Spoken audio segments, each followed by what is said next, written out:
नमस्कार व्यासपीठावरील सर्व मान्यवर आणि उपस्थित बंधू आणि भगिनींनो, मी दिलगिरी व्यक्त करते की यायला उशीर झाला आहे. नंतर मला कुरुडवाडीला जायचं आहे आणि ते करून मला नगरला जायचं आहे आज रात्री. त्याच्यामुळे मी आपला फार वेळ घेणार नाही. मी फक्त 10 ते 12 मिनिटाचं भाषण करणार आहे.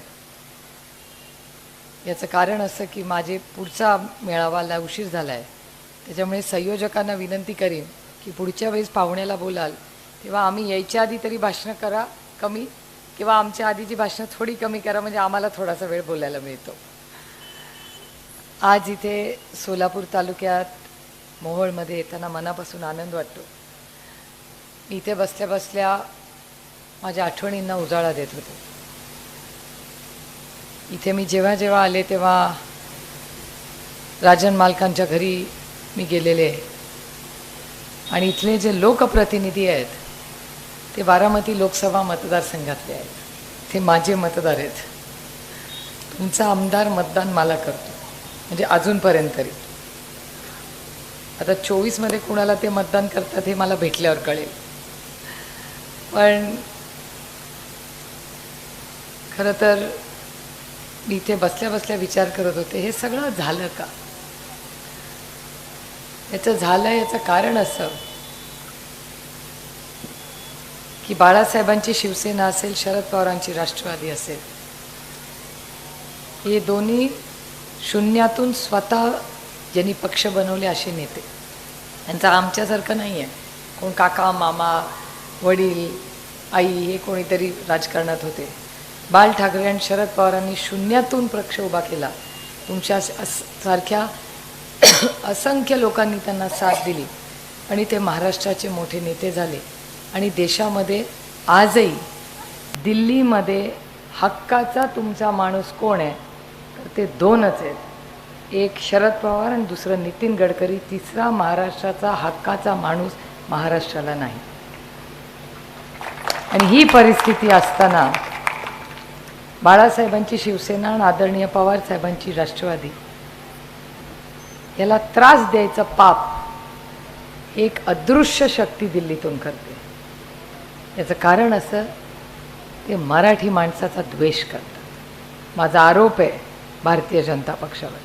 याची 4 उदाहरणं मी तुम्हाला दाखवायची. पहिलं उदाहरण बाळासाहेब ठाकरेंची शिवसेना. बाळासाहेबांनी शिवसेना स्थापन केली, मान्य सगळ्यांना. हयात असताना स्वतःच्या मुलाला दिली, मान्य सगळ्यांना. त्याच्यानंतर उद्धवजी अध्यक्ष होते, त्यांच्याकडून ओरबाडून काढून घेतली की नाही? हे बरोबर का चूक? चूक आहे, मान्य सगळ्यांना. शरद पवारांनी राष्ट्रवादी काँग्रेस पक्षाची स्थापना केली, मान्य. त्यांच्याकडून त्यांच्या ह्या वयामध्ये त्यांच्याकडून पक्ष काढून घेणे योग्य का चूक? मान्य सगळ्यांना, चूक. त्याच्यानंतर देवेंद्र फडणवीस. आता तुम्ही म्हणाल ही बाई कसं काय देवेंद्रांचं नाव आहे? जो गलत है वो गलत है. देवेंद्र फडणवीसांचे 105 आमदार निवडून आणले, म्हणजे महाराष्ट्रात मुख्यमंत्री ते व्हायला पाहिजे.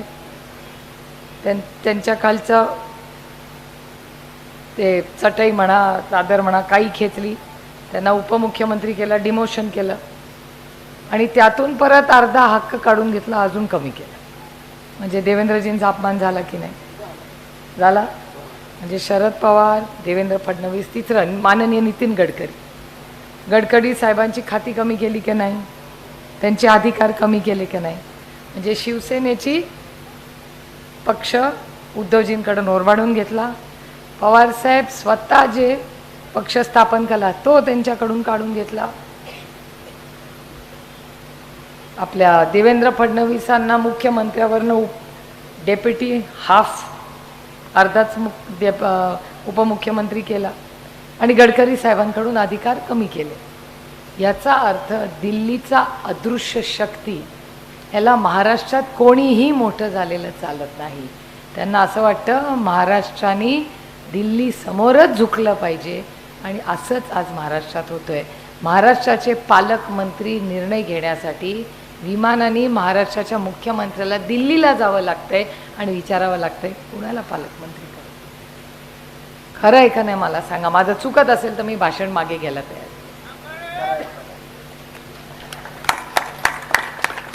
आता मला सांगा, महाराष्ट्राचे बाळासाहेबांचं नाव घेऊन राजकारण करताना महाराष्ट्राच्या बद्दल, मराठी माणसाबद्दल बाळासाहेबांना आदर होता. मराठी माणसाचा पक्ष आहे शिवसेना, बरोबर.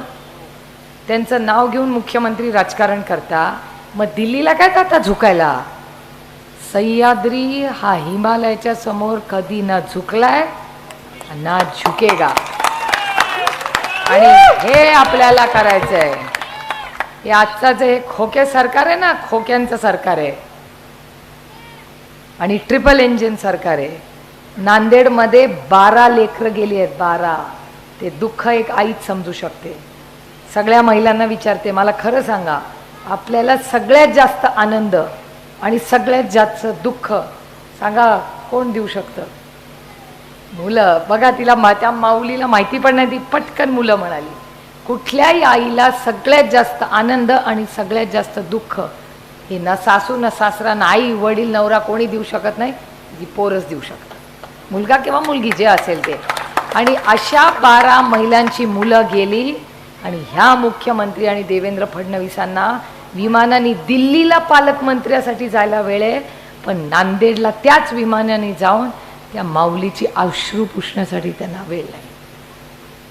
त्या गरीबाला त्यांना घरं फोडायला पैसे, त्यांना पक्ष फोडायला पैसे, आमदारांना खोके द्यायला त्यांच्याकडे पैसे आहेत, पण गरीब माणसाच्या पोरांना औषधं द्यायला त्यांच्याकडे पैसे नाही. पाहिजे असं सरकार?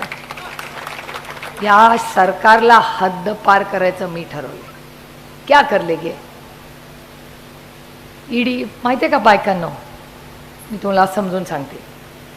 इंग्लिशमध्ये एक शब्द आहे ICE, आईस म्हणतात. आईस म्हणजे काय? बर्फ. इंग्रजीमध्ये बर्फाला आईस म्हणतात. आईसचं स्पेलिंग आहे IC आणि पुढे काय? ई, बरोबर. ICE म्हणजे बर्फ. आजपासून महाराष्ट्रात आणि भारतात आईस म्हणजे बर्फ नाही. आईस म्हणजे I for income tax, C for CBI आणि E फॉर ED.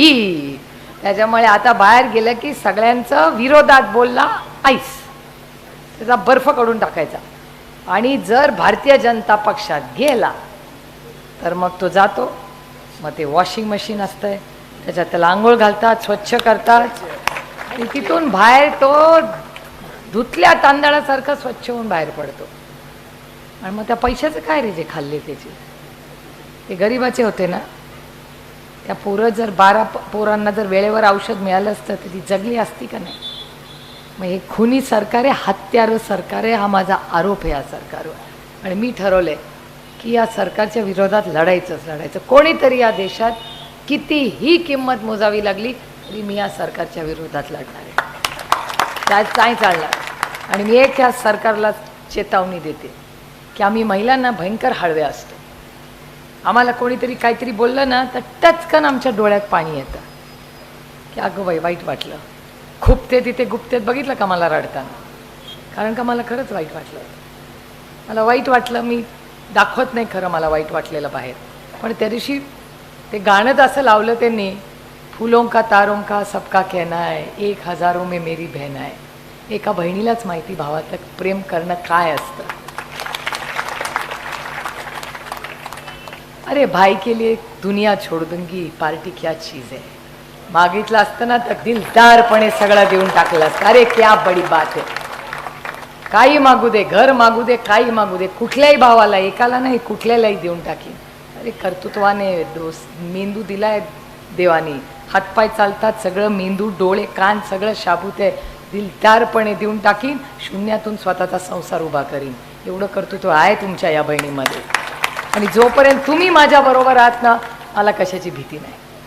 आणि माझी सगळ्यात मोठी ताकद, तुम्हाला माझा आगाऊपणा वाटेल, पण मी आगाऊ वाटेल तुम्हाला, पण मी बोलून दाखवणार आहे. आणि मी त्यांनाही दिल्लीत सांगते, ये बघा मेरे सबसे बड़ी ताकद मेरी ईमानदारी है. त्याच्यामुळे माझ्या इमानदारीबद्दल तुम्ही कोणी काही करू शकत नाही. कोणीही म्हणावं की सुप्रिया सुळेमध्ये 100 वाईट गुट असतील, पण कुणाचा 2 रुपयाचा कधी चहा पाजला नाही, स्वतः कधी पेले नाही, कधीच नाही. आणि एक गोष्ट लक्षात ठेवते, मी कधी कुणावर टीका का करत नाही, आणि जे माझ्यावर करतात त्यांच्याकडे दुर्लक्ष करते, कारण का कधीतरी एका ताटात जेवलोय, त्याच्यामुळे त्या मिठाला मी जागते. हे माझ्या आईने माझ्यावर केलेले संस्कार आहेत.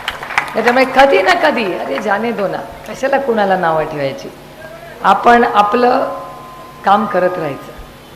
आणि मी तुम्हाला सांगते, हे भांडणं ही आपल्यातली नाही आहेत. हा जो अदृश्य शक्ती आहे नाही, ही अदृश्य शक्ती आपल्यात. मी रोज भारतीय जनता पक्षाला नावं ठेवते, रोज रोज रोज. का नाही होते माझ्यावर टीका करत? कधीच टीका भारतीय जनता. एरवी ना आपलं पक्षाचं हे व्हायच्या आधी मी नुसतं असं बोललं तरी ती सगळी भारतीय जनता पक्ष माझ्या अंगावर तुटून पडायची. म्हणायचं मी असं काय बोलले. पण जेव्हापासून हे 2 जुलै झाली आहे ना, एक भारतीय जनता पक्षाचा माणूस एक माझ्या विरोधात बोलत नाही. कारण का, ह्यांना सोडतात माझ्या विरोधात बोलायला. आणि मी ठरवलंय की मी यांच्याशी लढणारच नाही. माझं भांडण यांच्याशी नाहीच आहे. माझं भांडण भारतीय जनता पक्षाच्या अन्यायाच्या विरोधात आहे. ते जाती जातीमध्ये भांडणं लावतात, ह्याच्यामुळे माझं भारतीय जनता पक्षाची लढाई आहे. सिलेंडरचा भाव 1000 रुपयाच्या वर नेला, ह्याच्यामुळे माझं भारतीय जनता पक्षाची भांडण आहे. माझ्या कष्ट करणाऱ्या शेतकऱ्याला कांद्याचा भाव मिळत नाही, त्याचं माझं भांडण आहे त्यांच्याशी. आमच्या पोरी जेव्हा शाळेत कॉलेजमध्ये जातात, त्या आईची धडधड माहिती असते की आपली पोरगी घरी येस्तोवर मनाला धगधग धगधग लागते. त्या पोलीस यंत्रणेसाठी जो मंत्री काम करतो ना, त्याच्या विरोधात म्हणा. जालन्यामध्ये जी घटना झाली, ज्या अमानुषपणे त्या महिलांची डोकी फोडली आणि पोरांची डोकी फोडली ना, त्या भारतीय जनता पक्षाच्या विरोधात. ज्या मराठा, धनगर, लिंगायत आणि मुस्लिम समाजाला आरक्षणाचा शब्द दिला होता, तो 9 वर्ष गल्लीपासून दिल्लीपर्यंत ज्या भारतीय जनता पक्षाचं सरकार आहे, त्यांनी या 4ही समाजाला फसवलं. त्या भारतीय जनता पक्षाशी माझं भांडण आहे. बरोबर आहे का नाही? माझं भाषण काही चुकत असेल तर मला सांगा. अरे GR काढला, ही सगळी पोरं आहेत, सगळी पोरं कशाला शिकली? तुम्ही कशाला त्यांना शिकवली? की उद्या स्वतःच्या पायावर उभे राहतील, चांगली सरकारी नोकरी करतील आणि स्वतः लग्न होऊन चांगली नांदतील.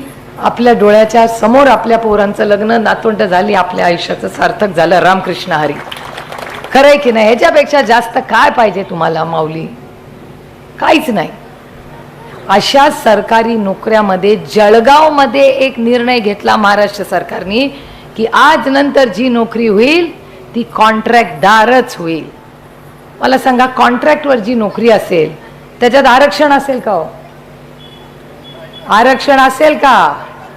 मग आरक्षण एकीकडे म्हणतात मराठा, धनगर, लिंगायत आणि मुसलमानाला आरक्षण देणार, आणि दुसरीकडे सरकारी नोकऱ्यांमध्ये कॉन्ट्रॅक्ट देतात. ही फसवणूक नाही तर काय आहे मला सांगा? जोपर्यंत आम्ही आणि राष्ट्रवादी काँग्रेस पक्ष आहे या देशामध्ये, आम्ही भारतीय जनता पक्षाला आरक्षण बंद करू देणार नाही. हे शब्द माझे रेकॉर्ड करून ठेवा. आरक्षण बंद होणार नाही. या तुमचं पाप आहे, भारतीय जनता पक्ष आणि त्यांच्या मित्र पक्षांचं. नाही चलेगा. आणि कॉन्ट्रॅक्ट कुणाला दिलं? भारतीय जनता पक्षाच्या आमदाराला. भ्रष्टाचार नाही हा. म्हणजे एक तर परमनंट नोकरी तुम्ही कॉन्ट्रॅक्ट केली, कॉन्ट्रॅक्ट मधून आरक्षण गायब केलं, आणि तो अधिकार कुणाला दिला? तर भारतीय जनता पक्षाच्या आमदाराला. नाही चलेगा. नाही करू देणार मी. महिला, युवक, विद्यार्थी, आपल्या शाळा, आता एवढ्या मोठ्या संख्येने तुम्ही बसलेला, मला सांगा, या राज्यामध्ये शाळा कमी होत आहेत आणि दारूची दुकानं वाढते. असलं सरकार पाहिजे आपल्याला? हे खोके ट्रिपल इंजिनचं सरकार हे शाळा कमी करते. मी तुम्हाला शब्द देते, जेव्हा महाविकास आघाडीचं आणि इंडियाचं सरकार येईल, हे सगळ्या ज्या शाळा ते बंद करतायत, 100% शाळा आपण सुरू करू आणि प्रत्येक मूल शाळेत या महाराष्ट्राचा जाईल. हा शब्द सुप्रिया सुळेचा तुम्हाला आहे. प्रत्येक मंत्र्याला ज्या दिवशी शाळा उघडेल ना, सगळे मंत्री मंत्रालयात नाही बसणार, जाणार फील्डवर. तालुक्यात जाऊन बघायचं पोरं शाळेत आहेत की नाही. शाळेच्या बाहेर पोर दसला, एक कलेक्टर क्या चल रहा है, ए तहसीलदार BDO क्या कर रहा है. नाही चलेगा. सगळे पदाधिकारी, आमदार, खासदार, तो एक दिवस महाराष्ट्रात असा करायचा, आमदार, खासदार, कार्यकर्ता, BDO, कलेक्टर सगळ्यांनी सगळी कामं सोडायची, संपूर्ण महाराष्ट्र फिरायचा आणि प्रत्येक मुलाची शाळेत नोंद झाली की नाही हे 15 जूनला बघायचं. हे महाविकास आघाडीचं काम असेल. हे सगळं रेकॉर्ड करून ठेवा. सत्ता आल्यावर एक एक गोष्ट करून देईन तुम्हाला मी, एक एक गोष्ट जो शब्द दिलाय तो. आणि प्रत्येक आपण काय असलं फालतूगिरी करणार नाही की ह्याला विकत घे, ह्याला कॉन्ट्रॅक्ट दे, 50 खोके नॉट ओके. तुम्हाला खोके म्हणजे माहिती आहे ना महिलांनो, तुम्ही सरळ महिला आहात. मला पण माहिती नव्हतं खोक्याचा अर्थ. मला वाटलं खोका म्हणजे साडीचा बस्ता बांधतो तो खोका, तो खोका. जेव्हा 50 खोके आले म्हणले खोके वरती ठेवतो, सगळं जुना मला ना माल, जुना मिक्सर, जुनं सगळं वरती ठेवतो, दिवाळीला बाहेर काढतो तो खोका. ते 50 खोके कुठे ठेवणार घरामध्ये, एवढं असं सगळ्यांचं घर कुठे कुठे. नंतर मला, आता नाव नाही सांगणार कोणी सांगितलं, त्या व्यक्तीने बोलवलं. म्हणलं सुप्रिया, म्हणलं काय, आता कोण ते नाव घेत नाही मी. म्हटलं 50 खोके. ते म्हणले अगं 50 खोके म्हणजे 50 कोटी रुपये. म्हणलं कसं काय.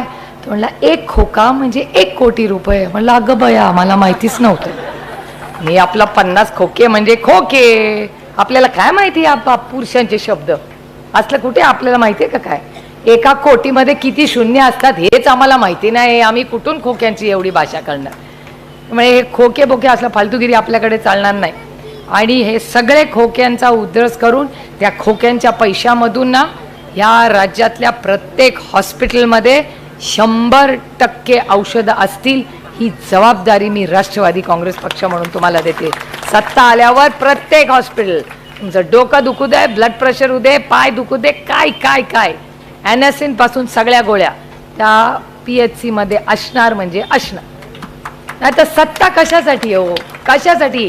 कोविडमध्ये केलं की नाही चांगलं काम, जीव वाचवले की नाही, तेव्हा ह्याच सरकारने काम केलं की नाही. मग घराघरात आले की नाही लसीकरण करायला. मग तेव्हा कोविडच्या काळात चांगलं काम करू शकलो, तर कोविड नसताना काय हरकत आहे काम करायला. कशासाठी हे करतोय मला सांगा. आणि ते मेट्रो माहिती आहे का सगळ्यांना, ती मोठी गाडी असते शहरांमध्ये. माझा काही मेट्रोला विरोध नाही, जरूर मेट्रो करा, माझं काही म्हणणं नाही. पण त्या मेट्रोचे हजारो कोटी लागतात मेट्रो करायला, हजारो कोटी. ती ट्रेन गावात फिरते ती.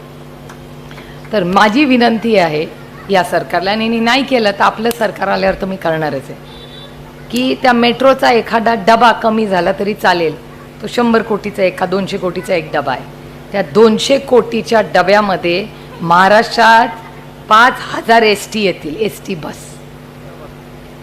त्याच्यामुळे पहिलं काम महाविकास आघाडी करेल की 500 कोटी रुपयाचा निधी हा पहिला ST महामंडळाला टाकेल. आणि त्यांनी जे खोटं केलं ना की महिलांना 50%, माझ्या मतदारसंघातच विचारा, माझ्या मतदारसंघात मी विचारते काय महिलांनो आता 50% मोफत मिळाली, ST खुश का. म्हणले खुश नाही. म्हणलं का. म्हणले ताई ST येईल तर 50% डिस्काउंट मिळेल, STचाच पत्ता नाही. तुम्हाला आठवतं दादानी दाखवले ती ST छप्परच गेलं होतं, आठवतं की नाही, TV वर फोटो दाखवला होता. त्याच्यामुळे पहिली गोष्ट आपल्याला करायची आहे सत्ता आल्यावर की ह्या राज्यातली ST सुधारायची आहे. ज्या वेळेस ST सुधारेल त्यावेळीस माझी ही लेकरं व्यवस्थित शाळेत जातील आणि त्यांना महाविकास आघाडीवाली सरकारी परमनंट नोकरी मिळेल. हे आपल्याला काय सत्ता कशासाठी असते हो. सत्ता काय गाडी फिरवण्यासाठी, ते मोठे मोठे हार घालण्यासाठी नसते. मला तर ते मोठे हार आवडत पण नाहीत. हे आता यांचं प्रेम आहे म्हणून मी गप्प बसले. माझं म्हणणं आहे साधं राहावं. आपलं अजून काय पाहिजे आयुष्यात. 2 वेळा जेवायला चांगले प्रेमाचे लोक, आपलं हातातली एक काचाची बांगडी, डोळे बंद होईस्तोवर सोन्याची येऊ दे, पोरं कामाला लागू दे, आपल्याला फार गोळ्या नको. संध्याकाळी थोडं चाललं, थोडा TV बघितला, TV सिरियल बघितली. कुठली बघता मावशी, कुठली बघता, कुठली बघता सांगा की. हा कुठली, ती रोज आहे ना, रोज कुठली बघता तुम्ही, कुठली सिरियल बघता. कुठली तर बघत असाल ना, 4 दिवस सासूचे. मग कुठली बघता. हा सुंदर आमचे घर बघता. मग सुंदर आपले घरच, आपल्याला दुसरं काय पाहिजे मला सांग.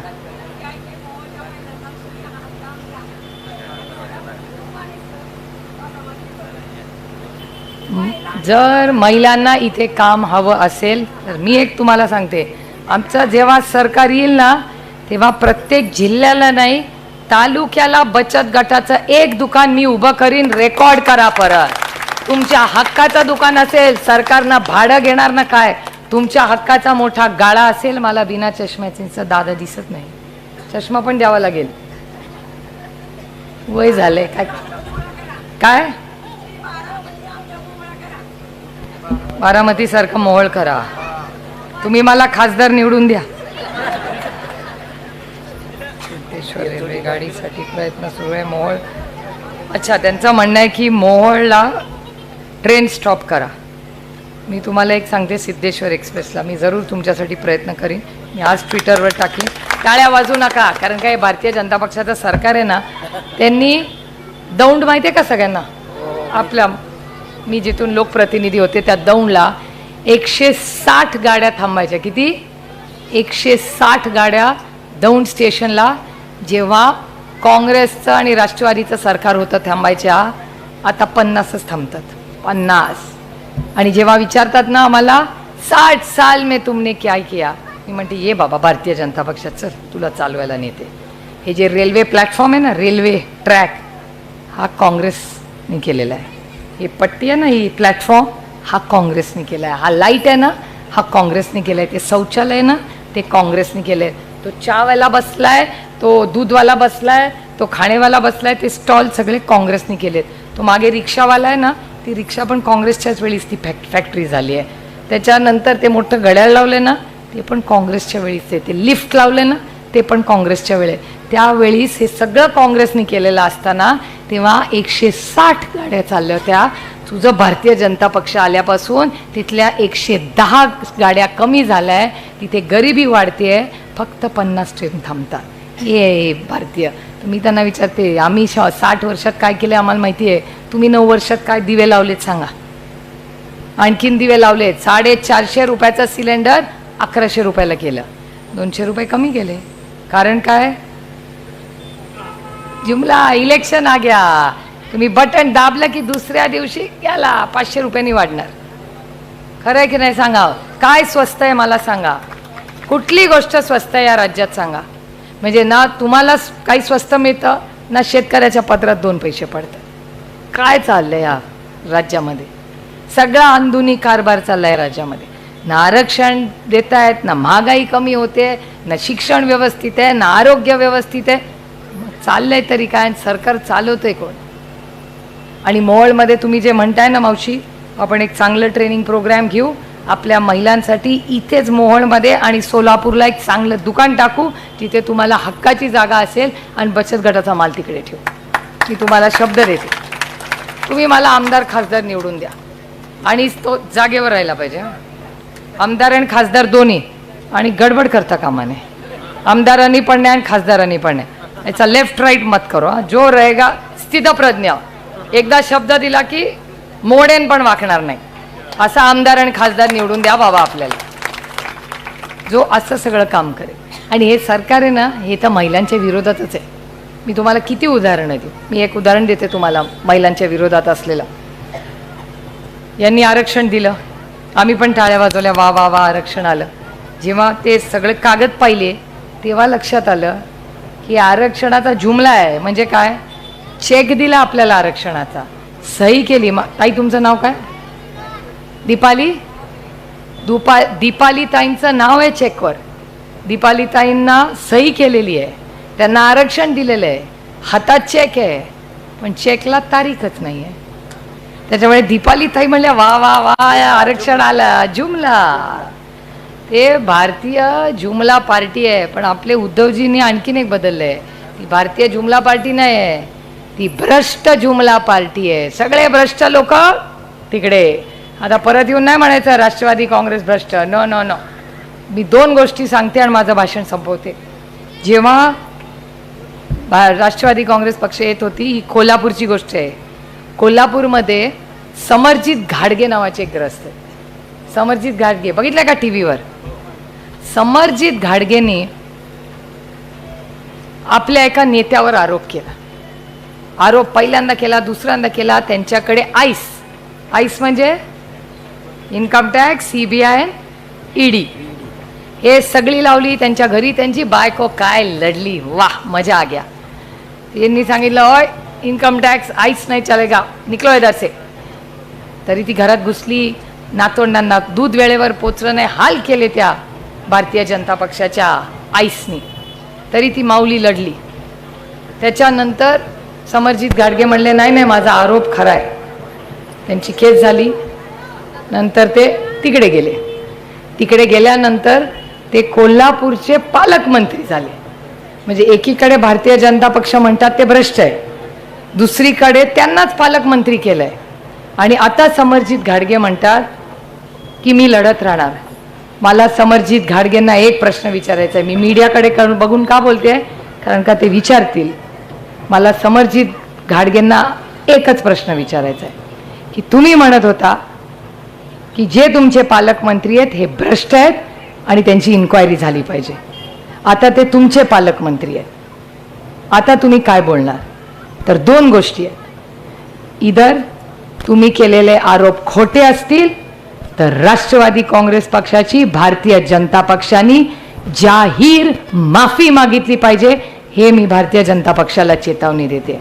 आणि दुसरी, जर तुम्ही केलेले आरोप खरे असतील तर मान्य करा तुम्ही भ्रष्ट पार्टी आहात, कारण का त्याच व्यक्तीला तुम्ही पालकमंत्री केले. आता दोनों साइड से नाही चलेगा. पैसे खाल्ले असतील तर शिक्षा झाली पाहिजे, आणि जर झाले नसतील तर खोटा आरोप केला असेल तर माफी मागितली पाहिजे. मान्य का अमान्य मला सांगा. हेच भारतीय जनता पक्षाचा जुमला पाहिजे. त्यामुळे आम्हाला भ्रष्ट आता नाही म्हणायचं. ना खाऊंगा ना खाणे ये नाही चलेगा. वॉशिंग मशीन माझ्याकडे नाही आहे, त्यांच्याकडे. आरोप मी नाही केले, त्यांनी केले. आम्ही कुणावर ईडी पाठवली का? आम्ही कुणावर CBI केलं का? आम्ही कुणाला इन्कम टॅक्स पाठवला का? शरद पवारांनी 60 वर्षाच्या त्याच्या उभ्या आयुष्यात कधीही सुडाचं राजकारण केलं नाही आणि कधी आयुष्यात करणार नाही. आणि तेच संस्कार माझ्यावर झाले. तुम्ही किती चिखल फेकला तरी चालेल, पण मी उलटा वार कधी करणार नाही. ते आमचा माझा पांडुरंग करेल काय करायचं. आपल्या रामकृष्ण हरी तो बघून गेल ना, आपण कशाला चिखलात हात घालायचं. त्याच्यामुळे न्याय हा मिळेल आपल्याला. आज नाही उद्या, उद्या नाही परवा. पण हे जे चुकीचं राजकारण चाललंय, हे गलिच्छ राजकारण चाललंय, कुठेतरी थांबलं पाहिजे. कारण का हे स्वार्थाचं राजकारण आहे, तुमचं राजकारण नाही आहे. तुमच्या आयुष्यात बदल घडवण्यासाठी गेल्या 1.25 वर्षात काय केलं या मुख्यमंत्र्यांनी मला सांग.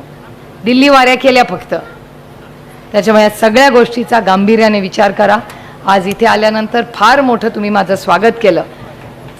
आदरणीय पवार साहेबांचे आणि सोलापूर जिल्ह्याचे 6 दशकाचे ऋणानुबंध आहे.